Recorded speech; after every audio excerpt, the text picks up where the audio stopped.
Müzakirəyə xoş gəlmisiniz. Bugün biz kainatın dərinliklərindən gələn, həqiqətən də insanı heyrətə salan bir görüntüyə baxırıq. James Webb və Chandra teleskoplarının birgə çəkdiyi bu təsvir bir-biri ilə toqquşan iki qalaktikanı göstərir. Bu sadəcə rəngli bir şəkil deyil, yəni bu milyardlarla ulduzun taleyinin həll olunduğu, nəhəng gravitasiya qüvvələrinin, necə deyim, rəqs etdiyi bir mənzərədir. Və bu təsvirə baxanda ağla gələn əsas sual budur. Biz burada yaradılışa müşahid oluruq, yoxsa möhtəşəm bir dağıntıya mı?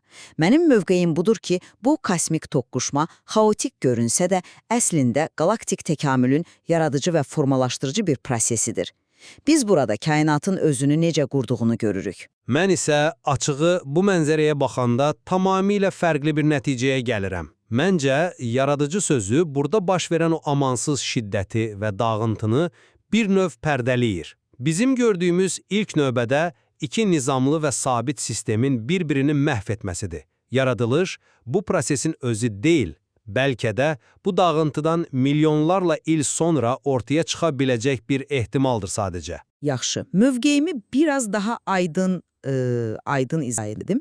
Təsvirdəki o mürəkkəb xaos şəbəkəsi əslində bir son deyil, yeni bir başlanğıcdır. Belə düşünək, kainat köhnəni söküb yenisini tikir və biz söküntü anına deyil, təməl qoyma mərasiminə baxırıq. Mənbədə də bu prosesin nəticəsi açıq şəkildə vurğulanır. Güclü ulduz yaranması partlayışları. Bu, çox texniki səslənə bilər, amma əslində heyrətamiz bir mənası var. Yəni, galaktika o qədər sürətlə yeni ulduzlar yaradır ki, bu, sanki kosmik bir atəşfişanlığa bənzəyir. Adi bir galaktikanın 1000 illərə sığdırdığı işi bu bir anda görür. Bu, təsadüfi bir yan təsir deyil, bu toqquşmanın birbaşa nəticəsidir, yeni həyatın doğuşudur.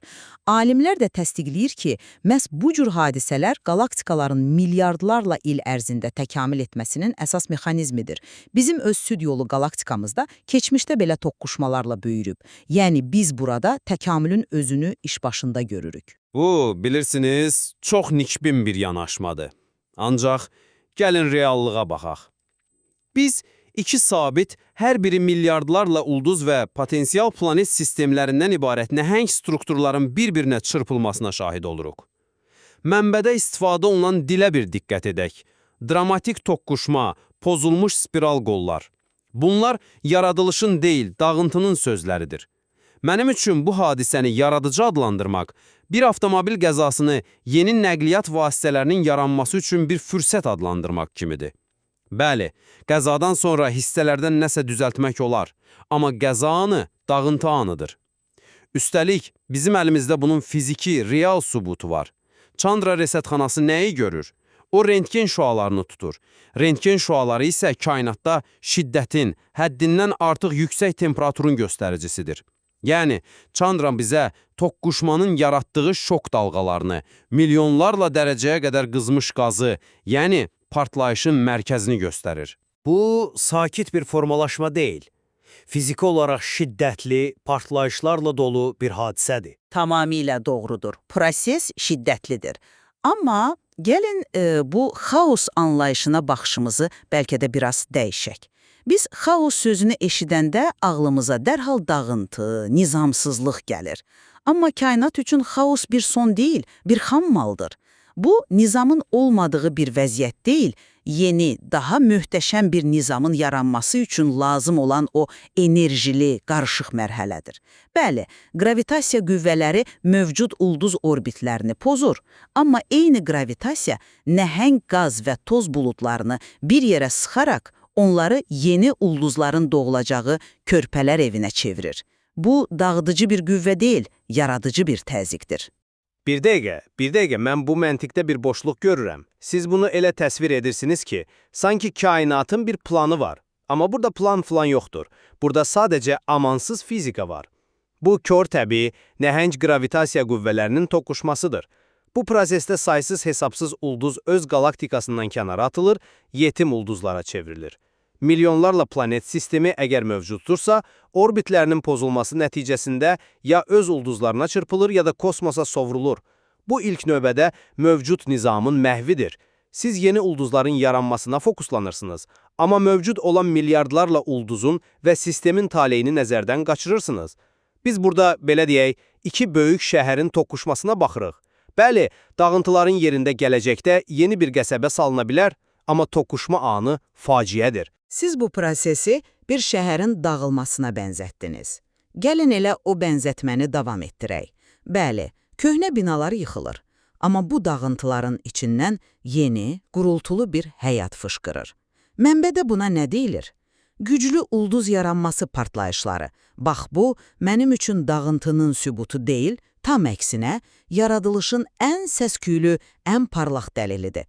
Əgər bu toqquşma olmasaydı, bu galaktikalardakı qaz və toz bəlkə də milyardlarla il daha hərəkətsiz qalacaq, yeni ulduzlar yaratmaq üçün potensialını reallaşdırmayacaqdı. Toqquşma isə bu materialı, necə deyim, oyadır və yeni ulduzların doğulmasını tətikləyir. Bu, dağıntı deyil, kosmik miqyasda bir növ yenidən doğuş, bir cavanlaşma prosesidir. Bu, çox cəzbedici bir arqumentdir, qəbul edirəm. Lakin siz başqa bir tərəfi nəzərə almırsınız. Bu partlayışlar nizamlı və idarə olunan proseslər deyil. Onlar qəfil və xaotikdir. İki stabil sistemin balansının pozulmasının birbaşa nəticəsidir. Onları planlı bir tikinti prosesi deyil. Məsələn, güclü bir zəlzələ zamanı qaz borularının partlaması nəticəsində baş verən yanğınlar kimi düşünmək daha doğrudur. Bəli, bu yanğınlar gecəni işıqlandıra bilər. Hətta müvəqqəti istilik yarada bilər. Amma zəlzələnin özü dağıdıcı bir hadisədir. Ulduz yaranması partlayışları da eyni ilə bu toqquşmanın yaratdığı ekstremal şəraitin bir simptomudur, bir qızdırmadır. Bu galaktikanın sağlam olduğunun deyil, stres altında olduğunun göstəricisidir. Yeni ulduzlar yaranır, bu doğrudur. Lakin bu mövcud sistemin nə qədər şiddətlə pozulduğunun bir ölçüsüdür. Sizin o zəlzələ bənzətməniz ancaq, necə deyim, insan zaman ölçüsündə məna kəsb edir. Kosmik miqyasda bu zəlzələ deyil, tektonik plitələrin toqquşaraq yeni dağ silsilələri yaratmasıdır. Proses şiddətli və yavaş olsa da, nəticəsi konstruktivdir. Biz bu hadisəyə insan ömrü ilə deyil, milyardlarla illik kosmik zaman miqyasında baxmalıyıq. Bu miqyasda toqquşmalar və birləşmələr galaktikaların böyüməsi üçün yeganə yoldur. Və bu, sadəcə uzaq bir galaktikanın hekayəsi deyil. Bu, bizim öz gələcəyimizdir. Təxminən 4,5 milyard il sonra bizim Süd yolu galaktikamızda qonşumuz Andromeda ilə toqquşacaq. Bugün gördüyümüz bu mənzərə, əslində bizim galaktikanın da keçəcəyi təkamül mərhələsinin bir ön izləməsidir. Yəni biz öz gələcəyimizə baxırıq.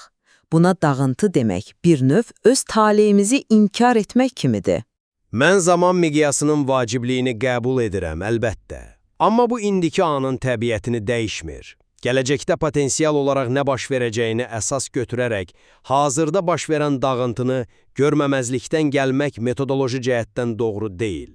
Bu, gələcəkdə onun yerində yeni, daha zəngin bir ekosistemin yaranacağı ümidi ilə mövcud bir meşəni yandırmağa bənzəyir. Bəli, 1000 il sonra orada yeni bir meşə ola bilər, amma yanğın prosesinin özü dağıdıcıdır və mövcud həyatı məhv edir. Bizim gördüyümüz şey kozmik yanğındır. Gələcəkdəki potensial nəticə indiki prosesin mahiyyətini dəyişə bilməz. Biz müşahidə edirik və müşahidə etdiyimiz şey iki nəhəng, nizamlı quruluşun bir-birini parçalamasıdır. Gələcək isə sadəcə bir ehtimaldır. Elə isə gəlin məhz nəyə baxdığımıza diqqət edək. Çünki Webb və Chandra, bax bu ikisi bizə hekayənin fərqli fəsillərini eyni anda oxumağa imkan verir və bu mənim mövqeyimi daha da gücləndirir. Webb öz infraqırmızı gözləri ilə bu toqquşmanın yaratdığı qalın toz pərdələrinin arxasına baxa bilir. Yəni bizim adi gözlərimizin görə bilməyəcəyi yerlərdə o bizə yeni doğulan ulduzların beşiyini, yəni tikinti materialını, soyuq qaz və toz buludlarını göstərir. Chandra isə dediyimiz kimi rentgen şüalarını, yəni bu prosesi idarə edən yüksək enerjini, şok dalğalarını, başqa sözlə mühərrikini göstərir. Bu iki məlumat birlikdə bir-birini tamamlayır və dağıntıdan daha mürəkkəb bir təkamül hekayəsi danışır. Enerji materialı hərəkətə gətirir və yeni strukturlar yaranır. Webb bizə tikinti planını göstərir. Chandra isə o planı həyata keçirən enerjini. Mən isə bu məlumatların birləşməsinə açığı biraz fərqli baxıram. Düşünürəm ki, bu məlumatlar hadisənin ikili təbiətini, həm mürəkkəbliyini, həm də amansız şiddətini vurğuluyur. Siz buna bir-birini tamamlayan hekayə kimi baxırsınız, mən isə bir-biri ilə gərginlikdə olan iki reallıq kimi görürəm. Gəlin, təsvirdəki o parlaq mavi rəngli bölgələrə fokuslanaq. Chandranın gördüyü o isti qazdan bəhs edirəm. Siz buna mühərrik deyirsiniz, mən isə dağıntının buraxdığı iz ya da yanğının tüstüsü deyərəm. Webb bizə mürəkkəb xaos şəbəkəsini, yəni dağıntının estetik, hətta gözəl mənzərəsini göstərirsə, Chandra bizə bu şəbəkənin içindəki zorakılığı, o yüksək enerjili hadisələri, milyonlarla dərəcəlik istiliyi, yəni dağıntının amansız fizikasını göstərir. Bu, bir qəza yerinin həm uzaqdan mürəkkəb mənzərəsini, həm də yaxından onun yaratdığı partlayışları və istiliyi görmək kimidir. Biri digərini ləğv etmir, əksinə birlikdə hadisənin nə qədər dağıdıcı olduğunu sübut edir. Yəni, bu müzakirədən sonra mən yenə də o fikirdəyəm ki, James Webb və Chandranın təqdim etdiyi bu görüntü bizə yaradılışın aktiv bir anını göstərir. Görünən xaos nizamın sonu deyil, daha böyük və daha mürəkkəb yeni strukturların yaranması ilə nəticələnən kainatın təkamülünün fundamental və zəruri bir hissəsidir. Biz dağıntıya deyil, kosmik miqyasda yenidən qurma işlərinə baxırıq. Bu, kainatın özünü yeniləmə üsuludur. Mənim üçün isə bu təsvir, bilirsiniz, kainatdakı o nəhəng qüvvələrin dağıdıcı potensialını bir daha xatırladır. Bizim gördüyümüz ilk növbədə iki nizamlı, stabil sistemin katastrofik şəkildə məhvidir. Bəli, bu dağıntıdan yeni bir şeyin yaranma potensialı var, bunu inkar etmirəm. Amma yaradılış bu prosesin özü deyil, onun dağıntılarından çox sonra bəlkə də baş verməsi mümkün olan bir ehtimal olaraq qalır. Hazırda isə biz məhvə şahidlik edirik. Göründüyü kimi, bu həqiqətən heyrətamiz görüntü fərqli şərhlərə açıqdır. Bir tərəfdən ulduzların kütləvi şəkildə yaranması və təkamülün aktiv bir mərhələsini, digər tərəfdən isə mövcud nizamın pozulması və şiddətli dağıdıcı proseslər. Hər iki perspektiv əslində mənbədəki dəlillərlə dəstəklənir. Həqiqətən də.